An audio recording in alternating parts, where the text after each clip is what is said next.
Good morning. धोरण 7 विषय गणित चैप्टर नंबर 15 घन आकारों प्रत्यक्षीकरण। एमां तमने आ चैप्टर में अलग अलग आकारो आपेला होय छे। घन आकार आपेला होय छे, वर्तुळ, चौरस, लंबचौरस, चतुष्कोण, त्रिकोण, ए बधा समतलीय आकृति कहेवाय के तमे बोर्ड पर अथवा तमारी बुक में दौरवानो प्रयत्न करो तो पण इजीली दौरी शको। पछी ज्यारे समघन छे, लंबघन, गोलक, नराकार, शंकु, पिरामिड ए बधा घन आकारो कहेवाय छे।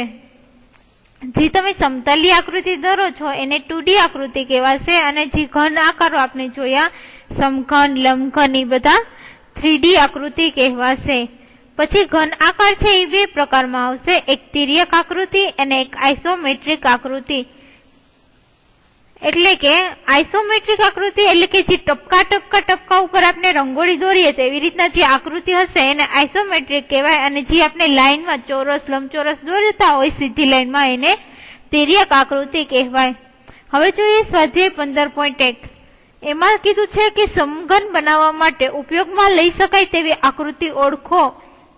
તમને નીચે 6 આકૃતિ આપેલી છે એમાં આપણે સમઘનમાં જે લઈ શકાય एवी आकृति जोवानी छे के एमां कई कई तमे उपयोगमां लई शको। तो एक बीजी आकृति छे एनो तमे समघन बनावी शकशो, त्रीजी आकृतिनो बनावी शकशो, चौथी आकृतिनो बनावी शकशो अने छठी आकृति छे तो आ 4 आकृति उपर टिक मार्क कर्या छे जेनो आपणे समघन बनावी शकीए।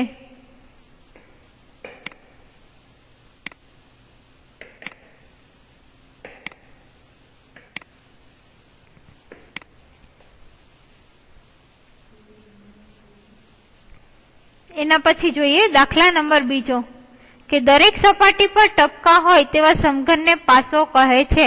एटले के पासामां जे पासानी जेटली सपाटी होय ए बधी सपाटीमां टपका आवेला होय छे। पासानी सामसामेनी सपाटी परना टपकानो सरवाळो हमेशा 7 थाय छे। सामसामेनी सपाटीनो सरवाळो केटलो थाय छे 7। पासो बनाववा माटेनी 2 रेखाकृतिओ तमने नीचे दर्शावेली छे। दरेक चौरसमां लखेला अंको ते सपाटी परना टपका संख्या दर्शावो। એટલે કે તમારે 6 ની સામેની બાજુ કઈ થાય આ તો 6 ને 1 7 થશે તો સામસામેનો સરવાળો કેટલો થઈ ગયો તો કે 7। પછી 3 તો 4 અને 3 સામસામેની થશે 5 ની સામેની બાજુ આ થશે એટલે કે આવશે 2। એવી જ રીતના બાજુમાં આવશે અહીંયા 4 5 અને 6 तो 6 ની સામેની બાજુ આ થશે, 4 ની સામેની બાજુ આ થશે અને 5 અને 2 સામસામેની બાજુઓ થશે।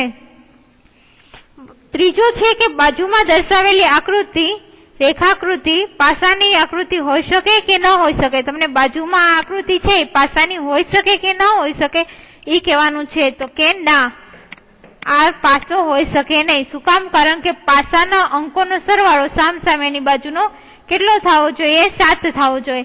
અહીંયા સામસામેની બાજુ 1 અને 4 આવે છે તો એ સરવાળો 5 થાય 7 થતો નથી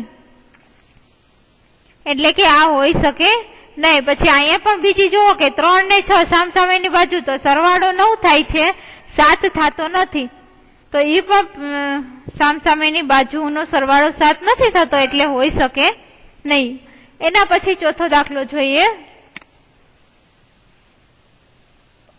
કે સમઘન બનાવવા માટે એક સંપૂર્ણ આકૃતિ આપેલી છે। તમને નીચે એક આકૃતિ આપેલી છે તેને ઓછામાં ઓછી 2 રીતે પૂર્ણ કરો। યાદ રાખો કે સમઘનને 6 ફલકો હોય છે તો તમારે આકૃતિને કોઈ પણ 2 રીતે દર્શાવવાની છે। તમે તમારી રીતે પણ કોઈ પણ 2 રીતે દર્શાવી શકો છો।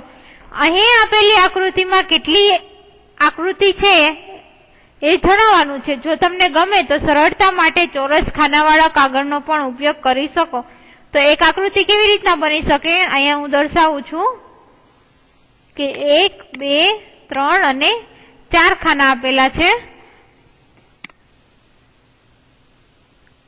આ તમારે વ્યવસ્થિત સીધી લાઈનમાં દર્શાવવાનું છે। તો એક આકૃતિ આવી હોઈ શકે। બીજી આકૃતિ જોઈએ તો આને ઉલટી કરી નાખીએ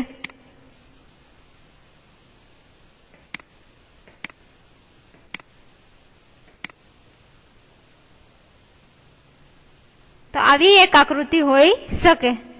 પાંચમો પ્રશ્ન છે રેખાકૃતિને યોગ્ય ઘનાકાર સાથે જોડો. એટલે તમને એ પાર્ટ આપ્યો છે ને એક બીજો પાર્ટ આપ્યો છે, તો આપણે જોડકા જોડીએ છીએ એવી રીતના તમારે જોડવાની છે. જે રેખા ની આકૃતિ આપેલી હોય છે તેને, તો પેલા એ છે તો એ ઘનાકાર છે એને આપણે ખુલ્લો કરીએ તો કોની સાથે જોડી શકીએ? તો કે બી સાથે જોડી શકીએ. ઘન છે સમઘન, તો એને 6 ખાના હોઈ શકે, 6 ફલક હોઈ શકે. તો 1 2 3 4 5 અને 6 ફલક છે. પછી નળાકાર છે, તો નળાકાર કોની જેવો હોય? આની જેવો. આ ઉપરની બાજુ નીચેની બાજુ બે રાઉન્ડ અને વચ્ચે લંબચોરસ જેવો ભાગ છે. ત્રીજો છે શંકુ જેવો, તો એ ચોથા સાથે આવશે. અને ડી છે એ પેલા સાથે આવશે. અહીંયા તમારું સ્વાધ્યાય 15.1 છે એ પૂર્ણ થાય છે. હવે જોઈએ આપણે સ્વાધ્યાય 15.2.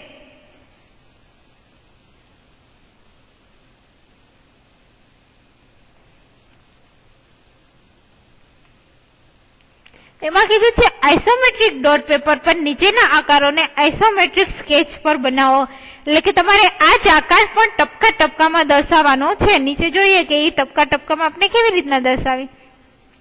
તો ઉપર છે એવો જ આકાર તમારે ખાલી નીચે 4 આકાર આપેલા છે, એ 4 ને આવી રીતના ટપકા ટપકા પાછળ કરી તમારી નોટબુકમાં અને દર્શાવવાનો રહેશે. બીજો દાખલો જોઈએ. નીચેના લંબઘનના 5 સેમી 3 સેમી ને 2 સેમી છે. આ લંબઘનની 3 જુદી જુદી આઇસોમેટ્રિક આકૃતિ દોરો. પેલા જ કીધું આઇસોમેટ્રિક એટલે ટપકા ટપકા વાળી થશે. તો આ 3 અલગ અલગ માપ લઈ અને તમારે દર્શાવવાના છે.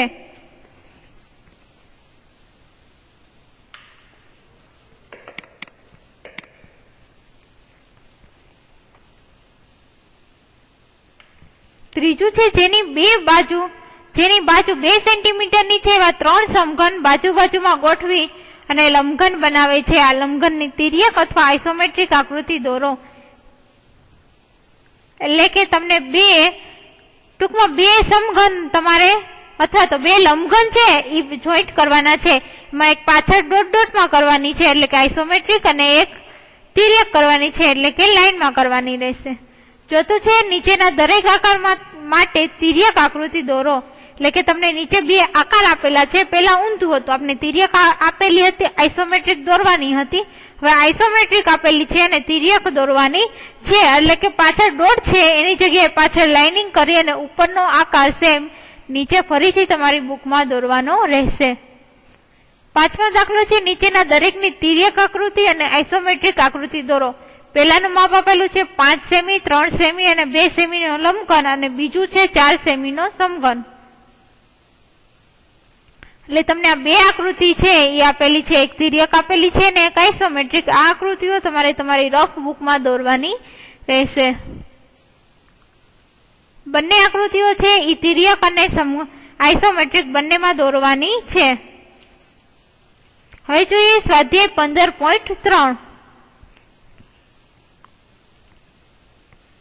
નીચેની ઘન વસ્તુને જો તમે ઊભી અને આડી કાપો તો કયો આછેદ મળશે એ તમારે જોવાનું છે. તો ઈંટ છે, તો ઈંટને પેલા તમે ઊભી કાપો અને આડી કાપો.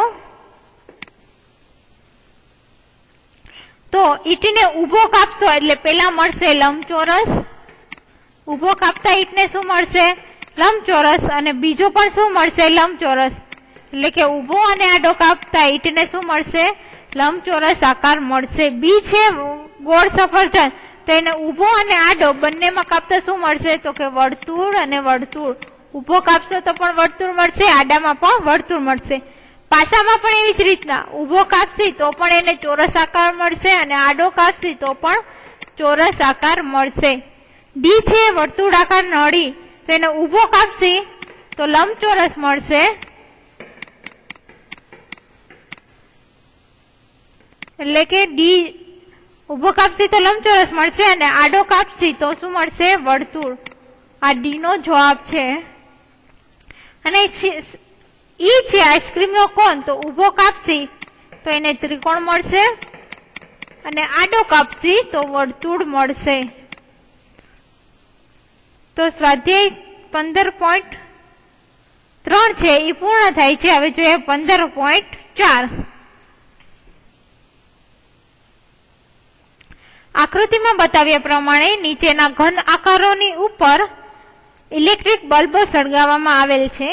દરેકના મળતા પડછાયાનું નામ આપો. પડછાયાની આકૃતિ દોરવાનો પણ પ્રયત્ન કરો. જો આકૃતિ તમારાથી થાય તો તમારે પ્રયત્ન કરવાનો છે. તો દડા ઉપર આપણે પડછાયો કરશે તો કેવું મળશે? તો કે વર્તુળ આકાર મળશે. બીજામાં કેવો પડછાયો મળશે? તો કે લંબચોરસ પડછાયો મળશે. અને ત્રીજામાં કેવો મળશે? તો ત્રીજામાં પણ લંબચોરસ છે એ પડછાયો તમને જોવા મળશે.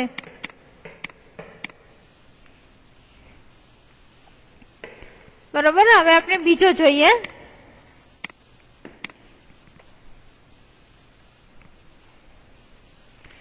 કે નીચે કેટલીક 3D વસ્તુઓના ઓવરહેડ પ્રોજેક્ટરમાંથી નીકળતા પ્રકાશમાં પડછાયા આપેલા છે.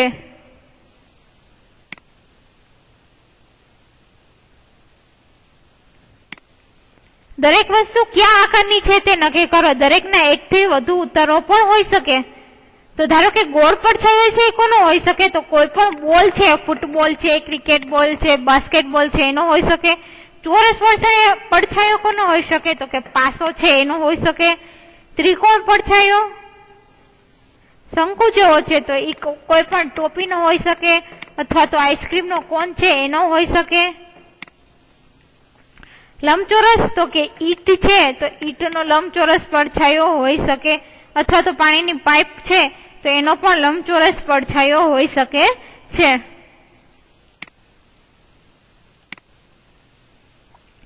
એના પછી છે કે નીચેના વિધાનો ખરા છે કે ખોટા તે નક્કી કરો. તો સમઘનનો પડછાયો લંબચોરસ હોઈ શકે? તો કે હા, એ સાચું વિધાન છે કે જો તમે પ્રકાશને ત્રાસો આવે તો સમઘનનો પડછાયો હોઈ શકે લંબચોરસ.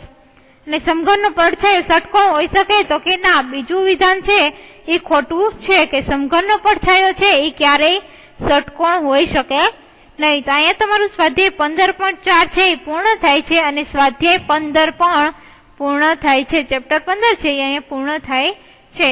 Thank you.